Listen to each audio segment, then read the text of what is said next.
still raining. Quite hard. It never rains in Tiger Stadium. Kind of knocking down all these fallacies about weather and rain and food being too spicy. None of that's true, by the way. Okay, today was set up for us to be in the stadium, get a game-like situation for our guys. Had a really good scrimmage. Got in close to 50 plays. I think we were just a little short of that when the rain hit. We wanted to get 1s and 2s and 3s. Yesterday we got in about 20, 22, 23 plays. So, we've gotten the kind of work I needed, necessary, relative to scrimmaging and taking guys down. No injuries. So, that's the first thing, obviously, as a head coach. You want to make sure that nobody gets injured and you're losing guys when you get in competitive situations like that. So, that's the real good news. Competitive battles at a lot of positions. I think I alluded to it the other day. I wanted to see Cam Wire out at right tackle. We moved Bradford in at guard. We moved Frazier over to left to get that flavor as well. Like some of the things that Bradford does at guard, he's big physical on double teams. So, that's still an area that, we'll continue to look at. But we like 7 or 8 guys there on the offensive line that are doing really well. Dellinger had 2 really good days snapping the ball. So you guys didn't hear me yelling and screaming at him today. So that's a really good sign. That's the offensive line. The running back, I was really pleased with Noah Kane today, running the ball with some physicality.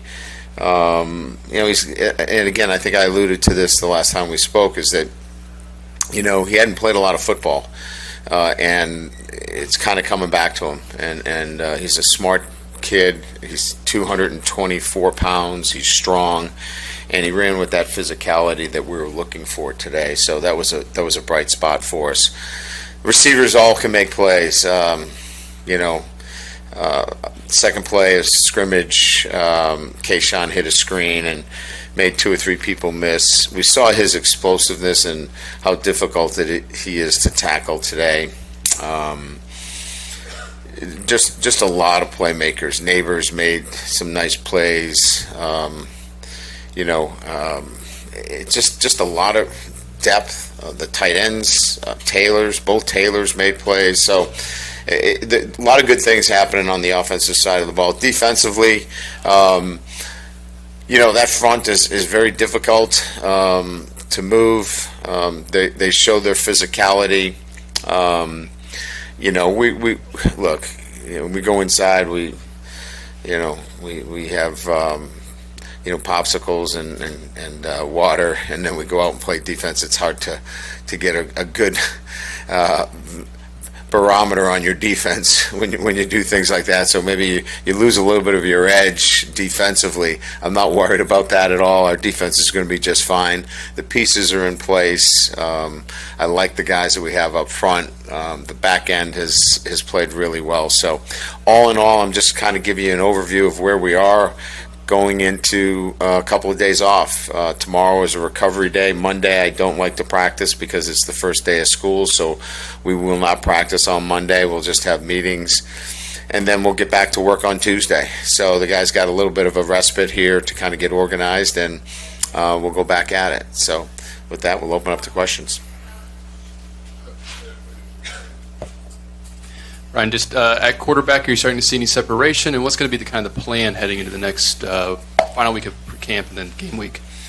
Yeah, I think, it's pretty clear that it's Nussmeier and it's Daniels, and they just have more experience, than Walker Howard. Walker's done a great job, but I think, his situation now would be an emergency situation, and, can we redshirt him? Right, that's kind of where we're at right now. So it's a 2-man race, and it's extremely competitive. Jalen does some really good things. Obviously his ability to get the ball out of his hands quickly.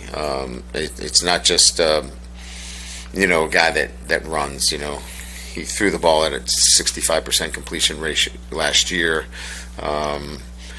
pushed the ball down the field very well today. Nuss made some really good plays as well. Unblocked edge player coming at him, gets the ball out of his hands. So this is going to be, look, I wouldn't be surprised if they both get the opportunity to play it sometime this year, but we're going to have to name a starter, and that's going to happen here pretty quickly. Hey, Coach, here in the back. Yeah.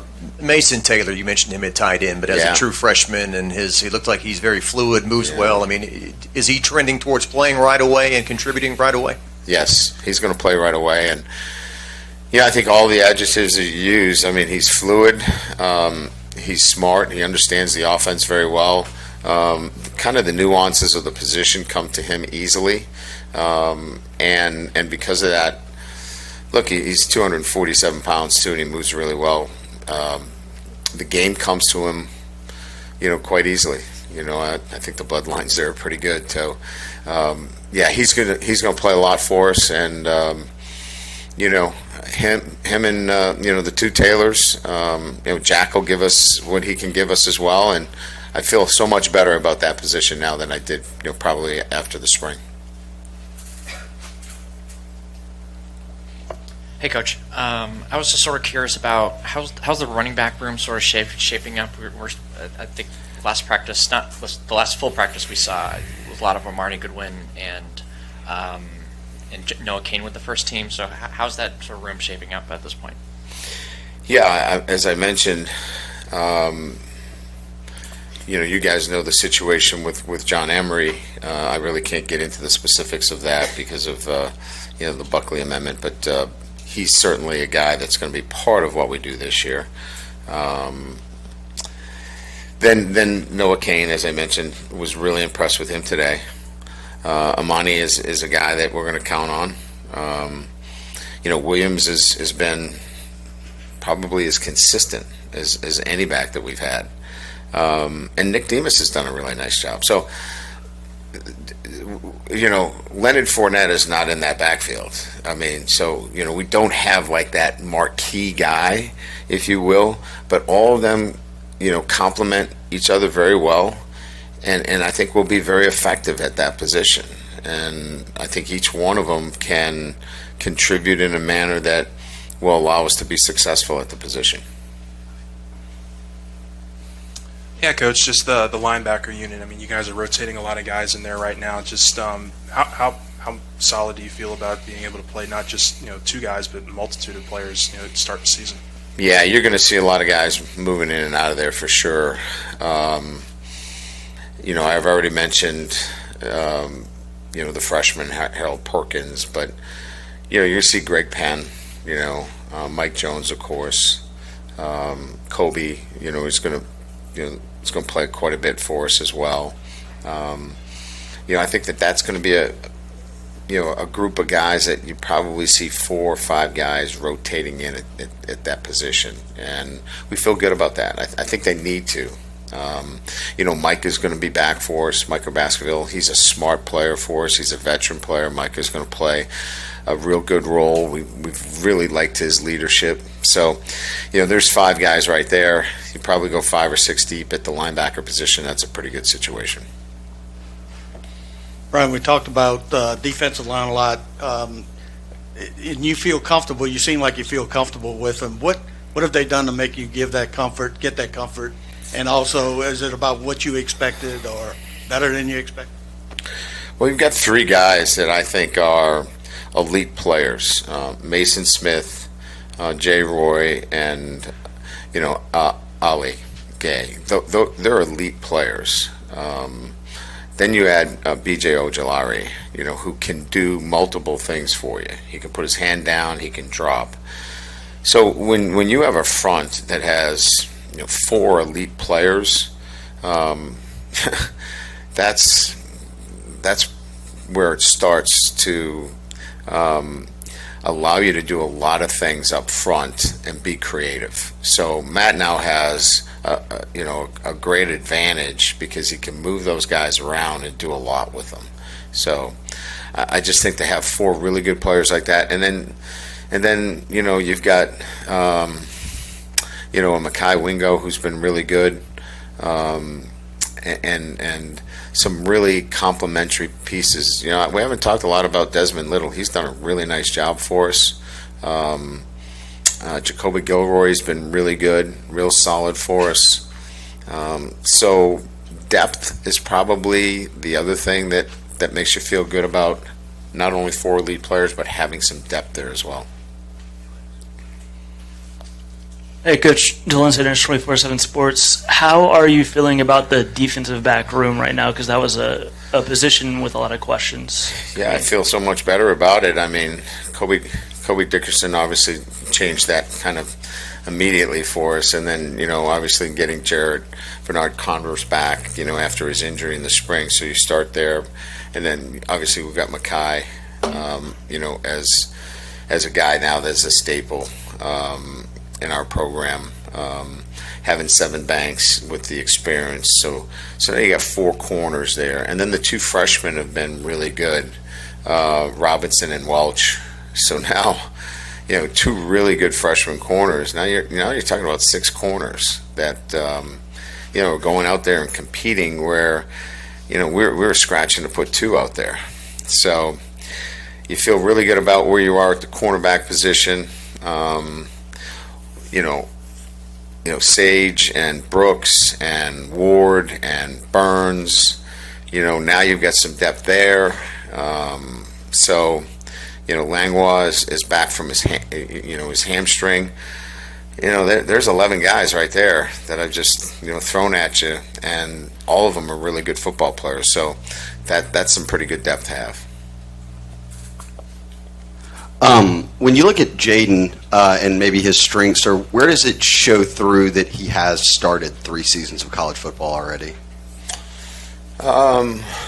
I would say probably management of the offense in terms of getting people lined up, getting the offense running smoothly, efficiently, and I think the guys feel a sense of calm when he's out there because he's done it before. It's getting guys lined up. There's a authority. I mean, the way he talks to the guys out there. You know, we call it CLAP, which is clear, loud, as an order, and then there's a pause. You know, the acronym CLAP. It's a military term. When they're asked for their leaders to talk, they use the acronym CLAP, and he's clear. He's loud. He talks like it's an order, and then there's always a pause so you can hear it. And I think that helps a lot because people know he's played, and when he's out there, guys really tune into him, and I think that's a comfort level. All right, Coach, you have time for one final question? With John Emery specifically, I know you said you can't get into the 6 of that, but is he looking at having to miss game time again because of the same issue? Well, there's obviously, you know, things that I can't talk about relative to. He is in good standing in football. So everything that he's done a great job with us in football. So he's on track to still be available for the Florida State game? Everything that he's done for us has been outstanding in football. Anything else that arises would not be, you know, anything that I can comment on because of privacy rights. So I think you guys can put the rest together. Thank you, Coach. Thank you.